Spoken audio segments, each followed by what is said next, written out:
I grieved to think how brief the dream of the human intellect had been. It had committed suicide.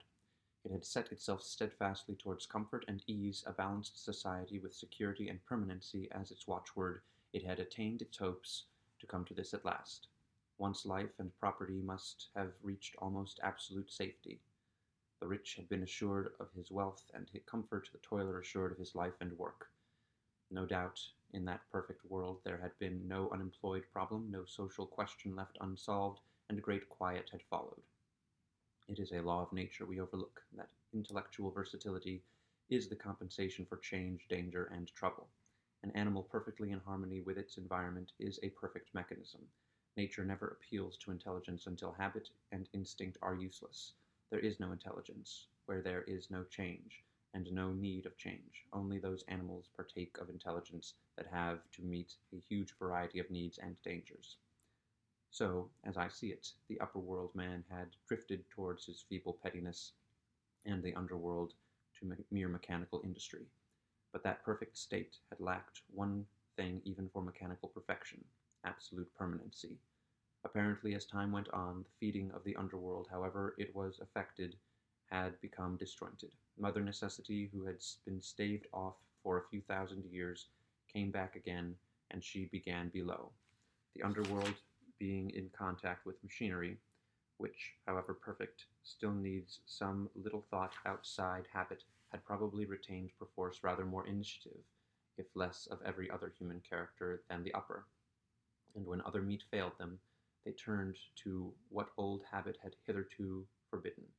So I say I saw it in my last view of the world of 802,701. It may be as wrong an explanation as mortal wit could invent. It is how the thing shaped itself to me, and as that I give it to you.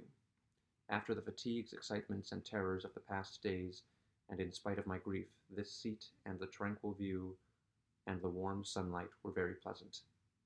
I was very tired and sleepy, and soon my theorizing passed into dozing. Catching myself at that, I took my own hint, and spreading myself out upon the turf, I had a long and refreshing sleep. I awoke a little before sunsetting.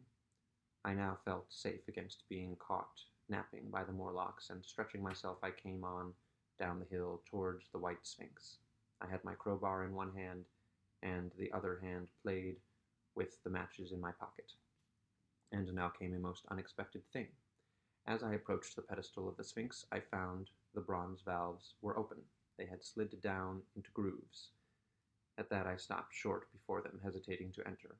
Within was a small apartment, and on a raised place in the corner of this was the time machine. I had the small levers in my pocket, so here, after all my elaborate preparations for the siege of the White Sphinx, was a meek surrender.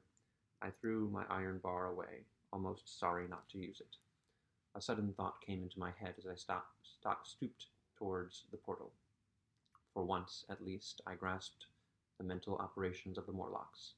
Suppressing a strong inclination to laugh, I stepped through the bronze frame and up to the time machine. I was surprised to find it had been carefully oiled and cleaned. I have suspected since that the Morlocks had even partially taken it to pieces while trying in their dim way to grasp its purpose. Now, as I stood and examined it, finding a pleasure in the mere touch of the contrivance, the thing I had expected happened. The bronze panels suddenly slid up and struck the frame with a clang. I was in the dark, trapped. So the Morlocks thought. At that I chuckled gleefully. I could already hear their murmuring laughter as they came towards me. Very calmly I tried to strike the match. I had only to fix on the levers and depart like a ghost. But I had overlooked one little thing. The matches were of that abominable kind that light only on the box. You may imagine how all my calm vanished. The little brutes were close upon me. One touched me. I made a sweeping blow in the dark at them with the levers, and began to scramble into the saddle of the machine. Then came one hand upon me, and then another. Then I had simply to fight against their persistent fingers for my levers, and at the same time feel for the studs over which these fitted. One, indeed, they almost got away from me. As it slipped from my hand, I had to butt in the dark with my head. I could hear the Morlock's skull ring to recover it. It was a nearer thing than the fight in the forest, I think, this last scramble.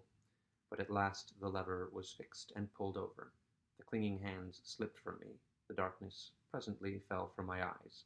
I found myself in the same grey light and tumult I have already described.